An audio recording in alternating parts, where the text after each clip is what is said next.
let's get this started, I guess. Welcome to Reflective Ryse Club. This is the first episode of this podcast I wanted to start. The idea has been floating around in my head for, like a year now. And I've just been writing all these ideas down and trying to find the perfect time to release it and ideas to use, and just been brainstorming a lot of different things that I want to do, and I just never actually did it. And I think it was because I was stuck trying to make sure everything felt perfect and felt right before I recorded anything. So yeah, I just decided today that I wanted to actually do it. I bought this Yeti microphone for music, and I wanted to get one for a podcast a while ago, but I never did. So I just saw it sitting on my desk, and I was like, why don't I just record this? So yeah, so basically the premise is I wanted to do it. I had all these ideas. I never executed. So I was thinking to myself, why? Why haven't I executed it? And I got this book behind me that I read. It's called Meditations for Mortals. Sorry for all the squeaking. That's my drum set chair. I don't have anything else. This is the best setup I could make. I wanted to read a line from this book that I thought was pretty interesting and kind of correlated with this situation. It says, "It gets easier to spend more of your time on worthwhile and life-enriching activities once you're no longer trying to do all of them or do them perfectly." It says that this week specifically in the book was to work on the art of taking imperfect action. It says no better way to start doing that, especially when you're mired in procrastination or unable to figure out your next move, than to go looking for some kind of decision you could make and then make it. So I read that today right before I did this because I thought it correlated well. I remembered it from when I read the book, and I thought it fit pretty good with the moral of what the objective of today is. And I was listening to Good Mythical Mornings podcast where Rhett got an issue with his heartbeat, and they decided that ultimately Rhett needed to take a break from the podcast, and he decided to make a YouTube channel with no pressure, and he wants to just release videos when he feels like it and when he has an idea. So that's kind of what inspired me to do this. Is I wanted to just, at first I was trying to make it a weekly thing and have ideas for episodes set out every single week, and that just kind of is overwhelming. So I figured I'd just start with this. I asked myself, why did I want to do the podcast in the first place? And I wrote in my notes here that number one is to get better at speaking in general. I don't really talk much. I would consider myself an introvert, and I'm more of a listener. So a goal of mine is just to get better at speaking, and that I feel like the podcast is a perfect outlet for that. And on the same line is to get better at explaining ideas and concepts to people. A lot of the times when I feel like I'm trying to explain things, I have trouble, and I think it's because I don't do it a lot. So I think doing this might help me with that. And I also want to learn about more things. So I think having this, I can look into things and then share what I've learned. Can get me better at learning new topics and going back to the explaining the ideas and the topics. It'll give me more of a reason to learn more things and share it with people. So it gives me kind of an outlet to do that. And last, I wrote kind of just a conversation starter, whether it's telling people about the podcast or just having a certain topic that might interest people to talk to me about or talk to each other about. That's another reason why I wanted to do it. So there's this quote by Mel Robbins I found that was pretty interesting and matched up pretty well with today's podcast. She says, start before you're ready. Don't prepare, begin. And that leads into my first supporting point with today's topic, which is perfectionism leads to procrastination. So think about this example. We have two people, person A, who starts, let's say they both want to create a workout plan or start getting in shape. Person A starts by trying to make workout plans, build diets, watch videos online, how to work, things like that. While at the same time, person B is someone who just decides to start and go for a walk every day or something like that. 10 days later, you'll see person B has gone on 10 walks, one each day, and has made progress going on these short walks. And person A is still planning their routines, trying to find workout plans, diets, watch videos online. And I've fallen into that trap a lot, especially, I've gone through phases where I'll go to the gym all the time, set up these routines, and it's easy to fall off of that. And once you stop once, it's hard to get back on. So in this example, walking is easier and less work than the workout plans, if the workout plans were executed. The first person is building the plans, but the point is that by going for one short walk every day, you're creating this easy habit that will build up over time and compound to get you to a point where your brain is starting to get wired to execute on the plans that you want to build.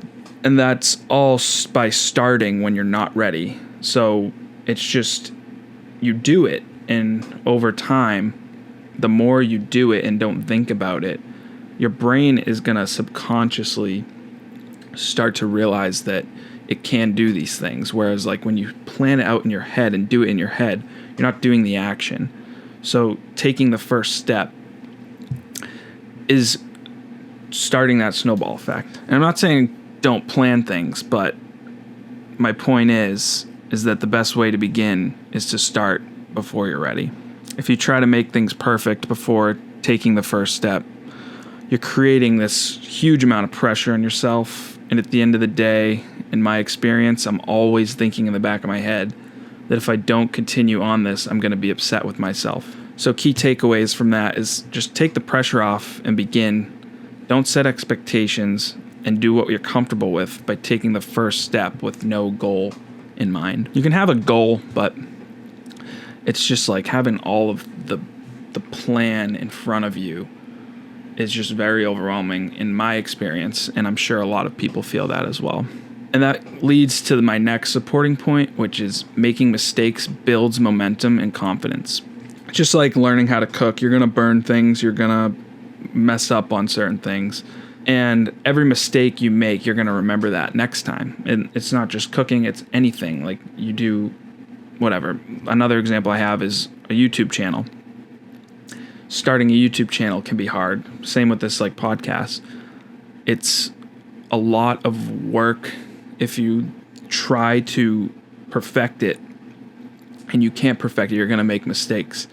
So, sorry. I don't usually talk this much, so I'm getting a lot of acid re. But going back to the YouTube channel thing, like perfect example. I don't know who's going to listen to this, but if you know me, you probably know about our YouTube channel, Magical Escapes. And we started it about a year ago when I wanted to start this podcast. And at the time, we were making videos that we thought were amazing. And at that point, to us, they were amazing. But we're constantly looking back at those videos that we made in the past and looking for areas we can improve in. And now we have 2.5 million views and 23,000 subscribers. So it's like, it just keeps compounding every day. And that's just a personal example that I can use to show that if you start, like Bobby, my brother, just started. Like he took a video that I took first he did one a long time ago, but he took a video that I took in Disney World. and made it into the ambiance. And then he made a few after that, and that one just like grabbed, and all of a sudden it started just getting people's attention and getting views. So we were like, oh, seeing just the work that you just do it no matter what, no real goal, and then it starts to pick up. And now we're making 2 videos a week, and like I said, millions of views. So it's pretty interesting to watch it happen. First experience. I wrote this down before the YouTube channel was even successful, and it's kind of crazy to like see the example I wrote or the point I wrote, and have my own life experience within the last year that can back it up. So make mistakes. You're going to learn from your mistakes. It's going to happen. You can't not make mistakes, because that's the only way to grow even more. And that kind of leads into my last supporting point, which is growth comes from experience, not waiting for the perfect moment. So imagine 2 line graphs. One's flat. It's a straight line. It doesn't move because you're waiting for it to go up. It's never going to go up unless you start something. The other line is wavy. It's up and down. There's high points, there's low points. But it goes up over time, gradually, trending upward. That second line is the real growth. It feels messy.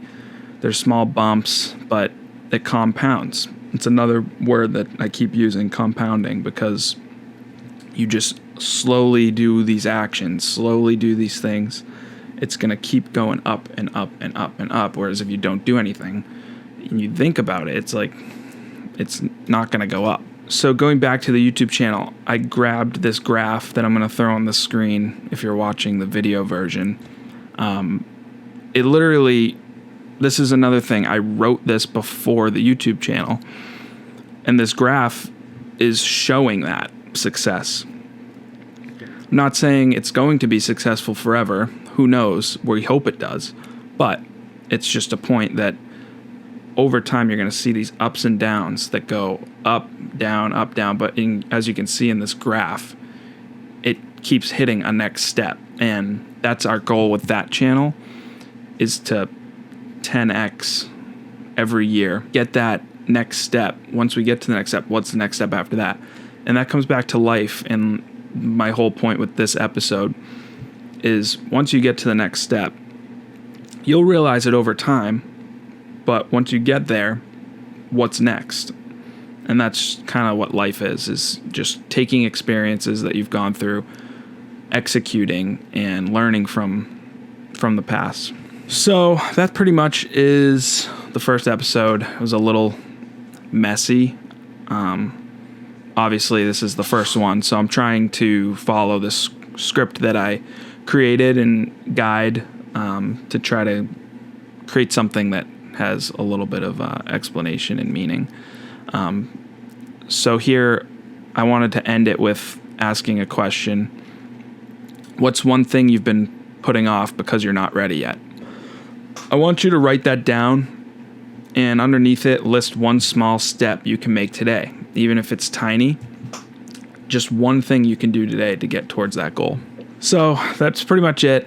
I'll close out with this. Starting something new doesn't require perfection, just the willingness to begin. Let this be your reminder that progress is always more powerful than perfection. I'm going to try to make another episode pretty soon. I'm pretty busy in my personal life, but that's no excuse, because you just have to do it. So let me know if anybody even listens to this, what you think. Any next topics. I kind of want this to be a place where I can explore other topics that are like personal growth, spirituality, points of view, things like that, and have a very open mind about it, and just keep taking it wherever it goes. I'm going to keep it very relaxed and laid back and not put any pressure on it, because that's exactly what I talked about today. And if I do that, then I might not get anywhere with it. So next episode, not sure when it'll be, but this is a first step, and I hope you enjoyed it. And if you could subscribe or like this on Spotify, because I'm probably only going to put it on YouTube and Spotify. Give me a like, leave a comment. I'm going to name it the Reflective Ryse Club. I feel like making it a club makes it feel a little more exclusive, and I want it to be just a community. Because, I don't know, social media nowadays, it just feels like nothing really has purpose anymore.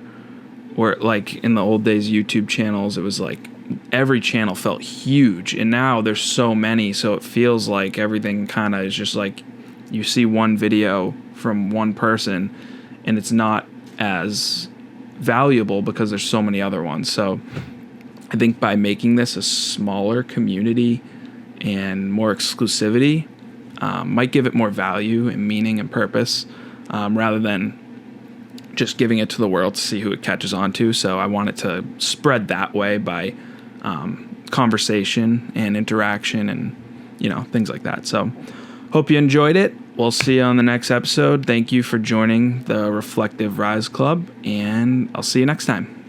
Thank you guys. Bye.